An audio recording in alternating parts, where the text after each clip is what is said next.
여러분 안녕하세요. 이윤규 변호사입니다. 네, 오늘 제가 여러분들께 소개해드릴 책은 계획이 실패가 되지 않게 라는 책이에요. 이제 연말이기도 해서 여러분들께서 새해 계획 같은 것들 많이 세우실 텐데 많이 실패하시죠, 그죠? 내가 뭔가 마음을 먹고 야, 올 한 해는 작년하고는 좀 다른 사람으로 살아보자 이렇게 했는데 잘 안 되는 경우가 많아요. 이 책에서는 그 이유 7가지를 이제 쭉 분석을 해주고 있는데 그 부분들 여러분들이 한번 읽어보시면 도움이 많이 될 것 같고, 제가 이번 영상에서는 실패하지 않는 계획을 세우고 또 실행하는 어떤 그런 방법들, 특히 우리 구글에서 이 방법을 쓰고 있는 방식이에요. OKR이라는 방식인데, 제가 자기 개발하는 분들 또는 업무하시는 분들 또는 수험생한테도 이거를 적용할 수 있거든요. OKR은 실제 지금 제가 일하는 곳에서도 쓰고 있는 방식이고, 제가 이 어떤 뭔가를 볼 때 항상 원리, 본질 같은 걸 생각을 많이 하잖아요. 그죠? 그래서 제가 제 책 공부의 본질에서도 OKR 한번 소개를 피드백 파트에서 소개를 해드린 적이 있어요. 그래서 오늘 그런 것들, 제가 평소에 또 관심이 많던 부분인데, 이 책이 다른 책들하고 좀 다른 점은 OKR 그 자체에 대해서만 얘기를 하는 게 아니라 시간 관리에 관한 현재 많은 어떤 선행적인 연구들, 이런 것들도 많이 포함이 되어 있는 굉장히 놀라운 책이거든요. 그래서 여러분들 뭐 공부하시는 분들이든 자기 개발하시거나 업무하시는 분들께 좀 도움이 되지 않을까 해서 소개를 해드리려고 합니다. 제가 일단은 한 6가지 정도로 나눠가지고 설명을 드릴 건데, 일단 OKR이 뭔지 이거는 아셔야겠죠? OKR은 Objectives, 그 다음에 발음이 좀 구리죠? 일단 Key Result, 요걸 합쳐가지고 앞부분에 OKR, 요걸 딴 거예요. 그러니까 어떤 목표가 있고, 그거를 달성하기 위한 핵심적인 어떤 성과들을 묶어서 이제 OKR이라고 하는데, 실제 여기는 피드백이라는 요소도 반드시 들어가야 됩니다. 제가 밑에서 설명을 또 드릴 거예요. 이제 구글이 이 방식을 도입을 해서 써서 세계적인 기업이 됐고, 지금 이제 실리콘밸리에서는 이 방식이 거의 상식화돼 있다라고 하는데, 실제 우리 한국에서도 이걸 기업에서 많이 따라해요. 근데 이게 제대로 좀 소개가 된 데가 없다 보니까, 실제 이거 쓰는 사례들이 좀 안 나와 있다 보니까, 그렇다고 막 책을 사서 또 읽는 분들은 잘 안 계신단 말이에요. 그래서 좀 소개가 안 돼 있었는데, 이 책이 상당히 구체적인 예시 같은 것들을 통해서 잘 나와 있어요. 다른 책들하고 또 두 번째 차이점이 좀 다른 책들이 구체적인 예시가 없는 것들이 많아요. 그냥 이렇게 해라, OKR이 이런 거야, 한번 잘 써봐, 이런 거에서 끝나는 경우가 많은데, 이 책이 구체적인 예시가 많다. 그래서 그런 것들도 제가 소개를 해드릴게요. 자, OKR은 일단 핵심적인 건 좀 알고 계셔야 돼요. 이거 막 한참 따라하다 보면은 내가 가장 중요한 것들을 좀 까먹는 경우들이 많은데, 제가 생각할 때, 이 책에선 이렇게 나와 있진 않아요. 근데 제가 생각할 때는 책을 쭉 읽어보고, 저도 오랜 기간 동안 OKR 고민을 해왔고, 수험적인 부분들도 제가 많이 좀 고민해온 결과 이 3가지가 아닌가라고 생각을 하게 되었습니다. 첫 번째가 단순성이에요. 단순성. 요거는 2-3개 정도 핵심 목표를 하는 게 중요하다. 우리가 새해가 되면 하고 싶은 일들 너무 많아지죠. 업무할 때, 공부할 때 또 해야 될 것들 너무 많이 떠오르죠. 그 중에 내가 정말로 해야 되는 2-3가지 정도를 내가 딱 추리는 게 중요하다는 거예요. 요거는 구글에서 나온, 우리가 이제 또 시간관리 책들, 정확히 구글에서 나온 게 아니라 거기서 일하신 분들, 실리콘밸리에서 일하는 분들이 어느 책을 봐도, 그분들이 쓰신 어느 책을 봐도 나와 있는 부분이에요. 핵심적인 거 내가 반드시 해야 되는 2-3가지 정도, 여기에 좀 집중을 해야 된다는 거죠. 그러려면은 우선순위 설정이 확실해야겠죠. 그래서 거기에 들어가 있는, 포함되어 있는 개념이라고 봐주시면 좋겠고요. 그 다음에 수치성, 이게 2번째 핵심적인 요소입니다. 바로 측정하고 검증하는 것이 가능해야만 내가 현재 뭐가 잘못됐으니 미래는 어떻게 내 삶을 좀 바꾸겠다라는 거. 제가 예전에 스펜서 존슨의 프레전트라는 책 소개를 해드렸는데, 그 책의 핵심적인 내용이 그거죠. 과거를 통해 교훈을 배우고, 그 다음에 현재에 반영하고 내 미래를 좀 모양을 바꿔본다, 이런 건데, 바로 이게 수치화가 돼야 된다는 게 핵심적인 사항이라고 할 수 있어요. 내가 지금 잘못 살았으니 잘 살 거야, 이런 거는 뭐 아무런 반향이 없는 그냥 공허한 외침이죠. 그죠? 그러니까 내가 뭔가 이렇게 10km를 달려야 되는데 이번에 9km 뛰었네? 그러면은 다음에는 1km를 더 뛰어야지. 이런 게 올바른 계획 수정의 방식이라고 할 수 있어요. 그 다음에 제가 포함해서 설명을 드렸지만, 3번째 핵심은 바로 다른 목표 달성론과의 결정적인 차이인데, 이것도 3번째 차이라고 할 수 있는데, 피드백이에요. 피드백. 이게 이제 반드시 들어가 있다는 거예요. 이게 OKR의 핵심인 것 같습니다. 자, 그럼 이제 OKR 중에 O 부분, Objectives. 이 부분을 제가 설명 좀 드릴 건데, 3단계로 나눠서 저자가 설명을 해주고 계세요. 저자분 첫 단계는 발견이라고 하는 요소에 대해서 설명을 좀 해주고 계십니다. 이 발견이라는 게 이제 오른쪽에 보면 이제 쭉 이렇게 여러분들 나오시죠? 이럴 때 일단은 내가 마인드 스토밍이라고 하는 부분 아시죠? 내가 생각나는 거 다 써보는 거예요. 하고 싶은 것들 좋아요. 한번 써보세요. 일단 써보고 요즘에 여러분들 시간 관리라든지 어떤 목표 달성론에서 가장 핵심적인 사항이 뭐냐면 단계를 나눠서 생각을 하는 거예요. 뭔가 훌륭한 성과를 내는 사람들의 머릿속은 되게 복잡하고 순간적으로 움직이는 것 같은데 그걸 자꾸 인터뷰를 한다든지 조사를 해서 요런 단계를 거치는데 빨리 이 단계가 일어나는구나 이걸 알게 된 거예요. 그래서 그 단계의 첫 번째가 바로 마인드 스토밍입니다. 마인드 스토밍. 그래서 처음에는 30개 정도 쭉 한번 내가 하고 싶은 것들 써보는 거예요. 반드시 30개를 하셔야 될 필요는 없어요. 일단은 내가 목표가 되는 것들 한번 쭉 써보세요. 그럼 뭐 일찍 일어나기, 자격증 취득, 부동산 공부, 이직활동 이런 식으로 쭉 써지겠죠. 그 다음에 두 번째 단계가 범주화예요. 범주화.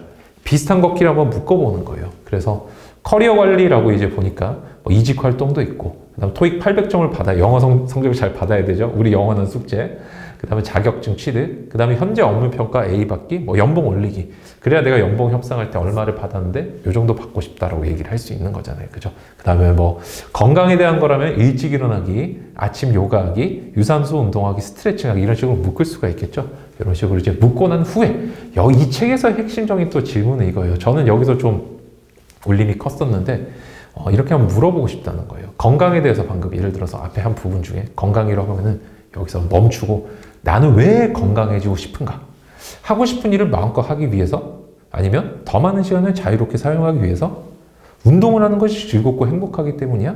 아니면 뭔가 나만의 왜에 대한 답을 찾아야 된다는 거예요. 이게 안 된다는 거는 사명이라는 거, 이 책의 부분을 한번 제가 옮겨서 한번 읽어볼게요. 사명이란 말은 조금 거창하게 들리지만 내가 인생에서 궁극적으로 이루고 싶은 것이 무엇인지 명확하게 정해두고 그를 향해서 나아가는 삶과 그때그때 되는 대로 살아가는 삶의 결과에 큰 차이가 생긴다. 그리고 내가 사명을 찾으려면은 진짜 반드시 해야 되는 어떤 내 삶의 발전을 위한 일을 하기 위해서는 끊임없이 왜라는 질문을 던져야 되고 이게 적어도 3번 정도는 돼야 된다는 거예요. 저는 참 이게 수험생 분들한테도 큰 어떤 남는 게 있죠. 우리가 이런 부분들 보통 생각해 보지 않고 나는 뭐 변호사가 될래라든지 나는 공무원이 될래 이런 경우들 되게 많잖아요. 그죠? 그 다음에 새해 계획 세울 때도 마찬가지죠. 내가 그냥 올해는 영어 한번 잘해보고 싶다. 그게 내 삶에 어떤 의미를 갖고 어떤 중요성을 갖는지 제대로 고민을 해보지 않는 경우가 되게 많다는 거죠. 이 책이 이런 지점에서 이걸 짚어주고 있습니다. 그 다음에 이제 여러분들이 보셔야 되는 게 목표 설정 단계를 지나면 핵심 성과 부분을 한번 보셔야 된다는 거예요. 목표 달성을 위한 수단을 우리가 핵심 성과, 키 리절트라고 하는데 이거는 첫 번째로는 수치화가 가능해야 됩니다. 그리고 측정하고 검증이 또 돼야 되는데요. 요거를 구체적으로 설명드리기 전에 우리가 수험생 분들 특히나 그리고 자기개발 어떤 새해 목표 실패하시는 분들은 내가 그동안 목표랑 그 다음에 핵심 성과를 구별을 못했던 것은 아닌가? 이걸 한번 고민을 해보시면 좋겠어요. 특히 수험생부터 제가 예를 들어서 먼저 설명을 드리면 나는 공부를 잘하고 싶어. 뭐 내지는 나는 어떤 시험에 합격할 거야. 그러면은 그 합격하기 위한 수단은 뭐죠? 열심히 공부할 거야 라고 돼버리는 경우가 있는데 아니요. 열심히 공부라는 건 사실 목표에 조금 더 가까운 개념입니다. 왜? 이 OKR에서 쓰는 기준에 따라 나눠봤을 때는 수치화가 불가능하고 그 다음에 측정과 검증이 불가능하죠. 열심히 했는지 안 했는지 누가 어떻게 아나요? 이 부분에서 항상 부모님과 또는 주변 사람들과의 갈등이 시작되는 거 아닌가요? 나는 열심히 했다고 생각해요. 오늘 5시간 공부했어요. 미친 듯이. 근데 주변에서 보니까 일반적인 수험생은 10시간 하는데 쟤는 반밖에 하지 않는구나 라고 얘기를 한다든지 부모님이 야 너는 언제쯤 정신을 차릴 거야 라고 하면 그때부터 갈등이 시작되는 거죠. 그러니까 뭔가 내가 목표를 달성하기 위해서는 반드시 수치화가 가능해야 내가 점검이 가능하고 그 점검이 돼야만 측정이 된다는 거죠. 측정이 돼야만 점검이 된다는 거죠. 이 부분들이 여러분들 공부할 때 또는 자기개발 잘 안 되는 분들이 가장 많이 놓치고 있는 부분인 것 같아서 제가 먼저 조금 설명을 드리고 싶었어요. 그렇다면 수치화는 어떻게 하는가? 이 책에서는 이렇게 얘기를 하고 있거든요. 핵심 결과로 삼을 수 있는 지표에 몇 가지 패턴이 있다. 그래서 첫 번째는 과정을 중심으로 한번 보는 거예요. 매주 월요일에 운동하기. 매주 한 번이죠. 그다음에 매일 9시에 1시간 공부하기. 이런 식으로 과정 자체를 가지고 수치화를 할 수도 있고 그다음에 결과를 가지고 수치화를 할 수도 있는 거예요. 1년에 총 10권의 책을 읽기, 총 100km를 1년에 달려보기. 다 합쳐서 한 번에 100km 달리면 죽겠죠, 사람이. 마라톤보다 2배 이상 긴데, 그죠? 그런 거 아니고, 이게 결과고, 그 다음 이제 데드라인을 정하는 거예요. 6월까지 뭐 부업을 론칭하기, 뭐 3월까지 뭘 하기, 뭐 이런 식으로 할 수도 있겠죠. 그 다음에 이제 수치화가 되지 않는 방식들에 대해서는 내 스스로 점수를 매기는 방식으로도 가능하다라는 것도 이 책에서 소개를 하고 있는데 저는 또 상당히 신선한 느낌이 들었습니다. 자, 그 다음에 이 실행의 기술이라는 파트에 대해서도 제가 조금 설명을 드리고 싶은데, 이 실행 기술 같은 거는 이 책에서 이제 이 핵심 성과 파트에서 나와 있는 건 아니고 책 앞부분이랑 뒷부분에 조금 이렇게 나눠져 있어요. 근데 제가 여기 어떤 관계일까 저는 항상 고민을 많이 해보잖아요. 그죠? 그래서 저도 실제 이제 OKR 쓰고 있기 때문에 이거 알고 있는 부분이기도 한데, 이 핵심 성과를 설정하고 실행에 옮기는 과정. 내가 핵심 성과를 설정하고 중간 점검이라는 밑에 큰 목차 나오잖아요. 그죠? 여기 사이에는 반드시 실행이라는 게 들어가야 되지 않을까요? 그죠? 그래서 제가 실행의 기술이라는 어떤 작은 제목으로 정리를 한번 해봤어요. 이 책에 나오는 건 크게 4가지 정도더라고요. 첫째가 쪼개기입니다. 쪼개기. 이게 여러분들 진짜 너무 이거 수험생한테도 너무너무 중요해요. 이 책에서는 뭐라고 나오냐면은 내가 마음만 먹으면 언제든지 끝마칠 수 있다고 생각하는 일이 생각보다 훨씬 복잡하고 시간이 오래 걸리는 일인 경우가 많다. 그때는 이게 몇 시간 안에 끝날 수 있는 일들인지 세부적으로 한번 나눠봐야 된다. 태스크 단위로 잘게 쪼개고 각각 태스크에 걸리는 시간을 예상의 표로 나열하는 것이 계획 수립의 첫 단계이다. 그래서 키 리절트를 계획 수립이라고 표현하고 있죠. 요걸 이제 한번 예시를 한번 통해서 보면은, 예를 들어 내가 이력서를 업데이트한다라고 했을 때는 단순하게 이력서 업데이트 해야지가 아니라 한번 머릿속으로 한번 쭉 점검을 해보는 거예요. 어떤 일을 내가 주로 할까? 처음에 이력서 템플릿을 정하겠죠. 요게 해보니까 한 2시간 정도 걸릴 것 같고 이쁘게 만들어야 될 거 아니에요. 그죠? 근데 이력을 텍스트로 작성을 해보겠죠. 야, 이거 진짜 오래 걸릴 것 같아. 한 10시간. 그 다음에 텍스트를 템플릿에 적용해보는, 따로따로 이제 해놓고 옮기겠죠. 요게 한 2시간, 고치는데 편집하는데 2시간 정도 걸리고, 최종적으로 오탈자가 있는지 체크해보는데 한 2시간, 도합이 16시간이 걸리겠구나, 이런 식으로 한번 해보는 거예요. 그 다음에 뭐 또 내가 이제 다른 부분에서도 똑같이 이 부분을 응용할 수 있겠죠. 어때요? 여러분들 내가 공부 계획 세울 때도 이런 것도 안 하시지 않나요? 내가 이번 시간에 뭐 형법 공부해야지, 행정법 공부해야지 하면 그냥 아무 생각 없이 책만 읽으시는 경우 있지 않았어요?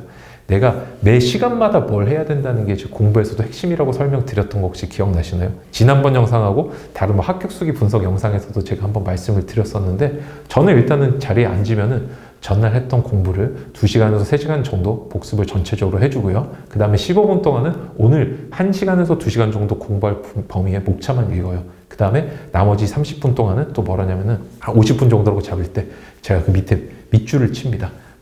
목차에 물음표 쳐서 밑줄 치는 거, 이런 부분들도 제가 트리밍, 구조화 독서법이라고 설명을 또 많이 드렸던 거 기억나시죠?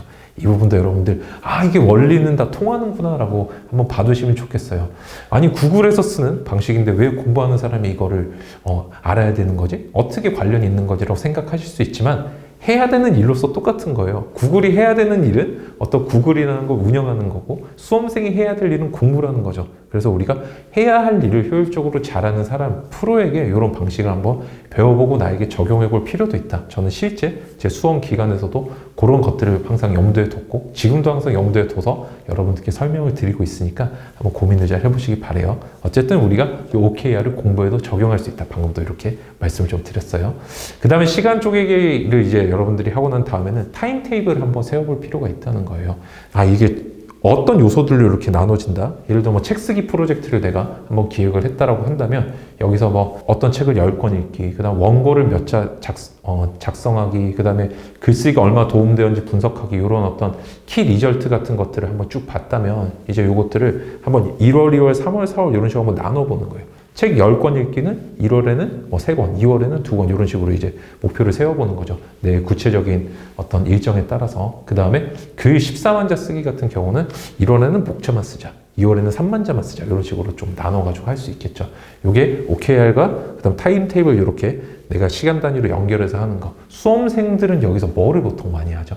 맞아요. 타임테이블만 보통 많이 세우죠. 몇 월에 뭐 하자. 실제 그게 목표인지 키 리절트인지 핵심 성과인지 구별도 안 하고 이걸 많이 하는데, 맞아요. 수험생분들은 그래서 핵심 성과랑 그 다음 목표를 먼저 구별하고 그거를 관계를 한번 잘 정리해 보시는 게 더 중요하다는 말씀을 드리고 싶습니다. 자, 그 다음에 간트 차트라는 것도 있어요. 간트 차트. 요거는 뭐냐면은 이렇게 이제 한번 내가 1주, 2주, 3주, 4주, 5주, 6주 이제 화면에 쭉 나오죠. 내가 현재 해야 될 일들이 언제 끝난지 한눈에 좀 볼 수 있게 한번 쭉 표시를 해보는 거예요. 그래서 실제 이제 이건 업무에서 조금 더 많이 쓰는 방식인데, 수험생 같은 경우는 요 간트 차트까지 오실 필요는 없는 것 같아요. 왜냐면은 내가 실제 요건 이제 포스트잇으로 이제 옮겨가면서 이렇게 실제 업무할 때 표시를 하거든요. 큰 화이트보드에. 근데 수험생의 어떤 계획은 그렇게까지 복잡하게 할 일이 많지는 않아요. 내가 하나의 과목 속에서 해야 될 일들은 좀 많이 존재하겠지만 월별로 할 일이 막 변화무쌍하게 달라지는 경우는 없고 주로 무슨 과목을 언제 한다 정도, 인풋과 아웃풋을 언제 한다 정도니까 요 간트 차트까지는 활용할 필요가 없을 것 같습니다. 자, 그 다음에 이제 계획 시트라는 건데 요 책에서 예를 들어 우리가 달리기를 한다, 운동, 건강을 위해서. 그럼 하루에 예를 들어 4km를 달리겠다라고 한다면 이렇게 한눈에 좀 가시성 있게 시각화를 시켜서 이미지로 표시를 해보는 거예요. 달력에다가 내가 한 날은 동그라미, 못한 날은 이제 표시를 안 하면 되겠죠. 그 다음에 한 날은 얼마를 달렸는지 그 밑에다 숫자를 적으면 되는 거예요. 요건 이제 또 우리가 어떤 다른 분께서 이제 공부법 소개해 주실 때 내가 이제 쭉 며칠 동안 공부할 것들 써놓고 그게 가족들이 볼 수 있는데 붙여놓고 한번 쭉 체크해보라고 한 것도 요거하고 똑같은 혹시 원리인 거 눈치채셨나요? 맞아요. 공부할 때도 똑같이 쓸 수 있는 요소입니다. 그래서 요거는 사실 실행의 기술이기도 하면서 점검의 기술이기도 해요. 이게 중간 점검에서도 요거를 똑같이 쓸 수 있지만 제가 실행 파트로 좀 옮겨서 설명을 드렸습니다. 요 다음이 이제 책에 중간 점검이라고 나오는데 저는 피드백이라고 제 공부의 본질 책에서도 설명을 드렸고 일반적으로 피드백이라는 용어를 많이 쓰는 것 같은데 총 4단계로 나뉘어요. 첫째는 뭐냐면 객관적인 점수라는 건 내 계획상 매기기가 좀 어렵겠죠. 그 다음에 내가 예를 들어서 공부를 했는데 내가 형법을 공부를 했다. 근데 막 50점이 나온다. 그 다음 시험 60점 받았다. 이러면 어떻게 돼요? 합격 점수에는 영 미치지 못하죠. 근데 이렇게 보지 마시고 그런 객관적인 수치들을 보면은 내가 자신감을 못 얻을 수도 있으니까 주관적인 어떤 나의 개인적인 측면에서 한번 평가를 해보라는 거예요. 내가 봤을 때 요 일은 한 몇 점 정도 되는 것 같아라고 제가 이것도 제가 제 공부법 책에 설명드린 적이 한 번 있죠. 나는 무조건 합격하는 공부만 한다. 공부의 본질에서 제가 하루 공부를 했을 때 내가 집중력이 어느 정도였는지 상중하로 한번 자체 평가를 해보시라고 말씀드렸던 거 기억나시나요? 그죠? 그래서 내가 스톱워치라든지 이런 객관적인 시간들이 아니라 내가 주관적으로 평가하는 게 성취라든지 동기부여 측면에서 훨씬 도움이 된다는 말씀도 드렸던 기억이 납니다. 여러분도 아마 생각이 나실 것 같아요.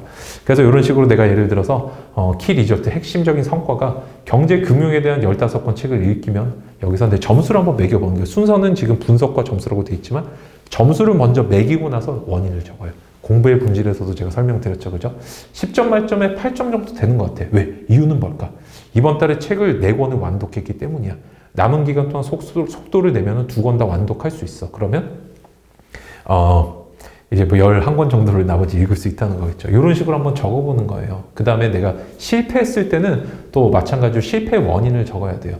주식 투자로 수익률 3% 내기 이렇게 했는데 현재 수익률이 3%예요. 근데 우량주 중심으로 분산 투자를 했는데 장하락으로 결과를 예측하기 힘들다. 이때는 그래서 내가 앞으로 해야 될 일 같은 것들, 원인, 결과 같은 것들을 한번 분석을 해서 쭉 적어보는 거죠. 여기는 10점 만점에 3점 이런 식으로 적는 거예요. 그래서 공부하시는 분들도 제가 이걸 어떤 원리로 쓰고 있는지 내가 다시 한번 되돌아볼 필요가 있고 이게 세계적인 기업들도 쓰는 방식이구나 한번 볼 필요가 있겠죠. 그 다음에 자기 개발하시는 분들한테도 이게 좀 중요한 의미를 저는 갖는다고 생각하는데 내가 새해에는 뭐 해야지 외치고 일단 작심삼일로 좀 해보다가 잘 못하는 경우들이 많잖아요. 그죠? 그 일들을 좀 가지수를 줄인 후에 계속해서 점수를 좀 매겨보는 노력이 필요하다는 거예요. 그래서 내가 이후에 이걸 계속 할지 말지에 대해서는 요 4번째 단계인 건전성, 건강성 확인 파트에서 다시 한번 보게 되겠지만 그러기 위해서는 객관적인 점수가 쌓여야 된다. 왜? 점수가 쌓이지 않으면 하기 싫기 때문에 오늘 당장 갑자기 안 하는 일도 생긴단 말이에요. 아시겠죠? 그래서 요 점수를 쭉 적어보면서 실제 내가 하기는 싫지만 잘하고 있는 건지 하고 싶지만 못하는 일인지 내 스스로 조금 그래도 좀 객관성에 가깝게 분석해 볼 필요가 있다는 점 다시 한번 짚어드리고 싶습니다. 그 다음에 이제 개선 방안과 우선순위, 건전성, 건강성 확보에 대한 건데 개선 방안은 내가 방금 말씀을 대충 드렸죠. 이 부분은 조금 점수가 부족한데 어떻게 했으면 좋겠다라는 거 한번 적어보는 거고요. 우선순위는 우선순위 하기 전에 4주 동안 내가 이제 어떤 거를 계획을 세울지 한번 쭉 세워보는 거예요. 정확히 이제 개선 방안 여기 들어가는 건데 이제 한 달 단위니까 4주라고 할 수 있죠. 주별계획법하고도 이제 일치하는 내용인데 할 일들 앞으로 내가 잘못된 점을 반영해서 또는 개선점을 반영해서 쭉 적어보는 거예요. 요런 일을 해야겠다. 다음 4주간 해야 되는 일은 뭐 앞으로 책을 읽어야 될 목록을 선정하고 뭐 앞으로 또 5권을 완독하고 그 다음 달에 또 4권을 완독하고 이런 식으로 계획을 세울 수 있겠죠. 소비를 줄이기 위한 전략을 수립하고 이게 됐으면은 여기서 우선적으로 해야 될 일을 다시 한번 정해보는 거예요.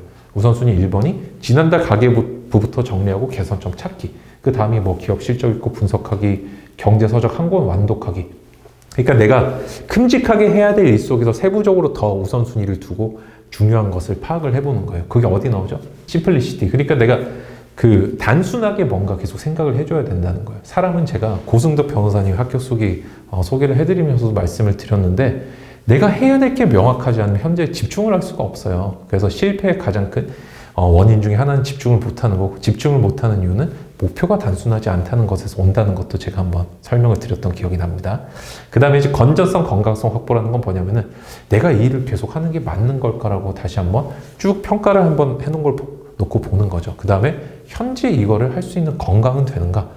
내가 공부를 도저히 할 수 없을 정도로 제가 자가 면역 체계가 나를 스스로를 공격하는 상황인데 공부를 계속한다 이런 거는 불가능하겠죠. 그때는 공부 시간을 줄이거나 아니 계획 전면적으로 수정해야 되는 거예요. 이런 부분들도 여러분들이 한번 나눠서 보실 필요가 있고 이게 세계적인 기업에서는 내가 한 번에 모두 머릿속에 일어나는 것들을 딱딱 판단하는 게 아니라 단계를 모두 나눠가지고 검증된 방식으로, 검증된 과정으로 일을 자꾸 수행해 나가는구나. 요거를 기억을 해두시면 좋겠습니다. 여기까지가 이제 어떤 전반적인 OKR에 대한 내용 설명들이었는데 수험생에 대해서는 제가 같이 이제 설명을 드리면서 좀 말씀을 드렸는데 특별히 좀 보셔야 되는 것들만 한번 다시 한번 짚어볼게요. 처음으로 뭐가 제일 중요하다고요? 목표랑 핵심 성과를 나누는 게 너무 중요하다고 그랬어요. 나는 그냥 형법을 잘하고 싶다. 합격하고 싶다. 그 다음에 몇 월에 뭘 하자 이런 거는 크게 의미가 없어요. 그걸 좀 더 잘게 나눠가지고 내가 수치화할 수 있는 것들을 핵심적인 성과로 잡아야 된다. 키 리졸트로 잡아야 되고 내가 달성해야 되는 성과로 잡아야 된다고 말씀을 드렸습니다. 그래서 열심히 공부하자가 아니라 몇 월에는 무엇을 몇 페이지 보자. 오늘은 뭘 몇 페이지 보자. 그 다음에 지금 10분 동안은 뭘 하자. 이렇게 점점점 나눠 들어가는 게 일을 잘하고 성과를 내고 공부를 잘 하는 사람들의 핵심적인 기술, 첫 번째 기술이라고 말씀을 드렸어요. 공부하시는 분들은 꼭꼭꼭 목표를 수단이라고 혼동하지 않게 기억을 해두시기 바랍니다. 그 다음에 실행의 기술 파트에서는 쪼개기의 기술. 내가 그냥 형법 공부하자가 아니라 이번 1시간 중에 50분을 공부한다고 하면 15분은 뭘 하자, 30분은 뭐 하자, 나머지 뭐 10분은 뭐 하자 이런 식으로 좀 나눠서 보는 기술이 필요하고 그 다음에 타임 테이블 요것도 한번 만들어 보셔야 된다고 했죠. 요거는 대부분 잘 하고 계시죠. 그죠? 내가 몇 월에는 뭐 하고 몇 주에는 뭐 하고 몇 시간 오늘은 뭐 하고 이런 것들 나눠서 보는 기술 이 책에 상세히 잘 나와 있어요. 그 다음 계획 시트 요것도 제가 이렇게 아까 달력에다가 표시해두고 내가 잘 했는지 못했는지 이거는 점검이랑 실행을 한 번에 할 수 있는 기술이라고 말씀드렸죠. 동기부여에도 굉장히 도움이 되는 기술입니다. 자, 그 다음 중간점검. 이 부분도 여러분들이 정말 안 하고 계신 거지만 학교에서 여러분들이 중간점검 같은 건 좀 많이 받고 계시긴 해요. 근데 특히 성인 수험생 같은 경우는 내가 점검을 전혀 하지 않는 상태에서 공부만 계속하고 장수생이 되는 경우가 많다. 그래서 이것도 꼭 여러분들께 필요한 기술이라고 제가 많이 설명드렸고 이 파트를 여러분들이 책에서 읽으시면 큰 도움이 될 것 같습니다. 이렇게 해서 제가 이제 OKR에 대한 계획이 실패가 되지 않게 라는 책을 설명해 드렸는데요. 제가 주로 일하시는 분들 또는 자기 개발하시는 분들이 많이 또 보실 것으로 예상이 되지만 공부하시는 분들에게도 좀 많이 도움이 되는 내용이 있고 여러분들이 충분히 이거는 서점 가서 보시면서 내용을 좀 배우실 수 있을 거예요. 저는 이제 여기 이 책이 좀 호흡을 따라가야 이해되는 부분들이 많이 있거든요. 그래서 여러분들 딱 펼쳐놓고 어떤 이게 하나 요거를 그대로 따라해본다는 어떤 지침서로 좀 매뉴얼로 삼으셔도 굉장히 큰 도움이 되지 않을까. 그다음 계획 세우는데 좀 어려움이 많으신 분들 제가 뭐 수능 만점자의 계획 세우는 법이라든지 공부 계획 이런 것도 설명을 많이 드렸지만 좀 더 내가 원리적인 부분, 본질적인 부분 한번 배워보고 싶다라고 하신다면 이 책 사시면 크게 도움이 되지 않을까 생각을 합니다. 감사합니다. 여러분 이상 이윤규 변호사였습니다.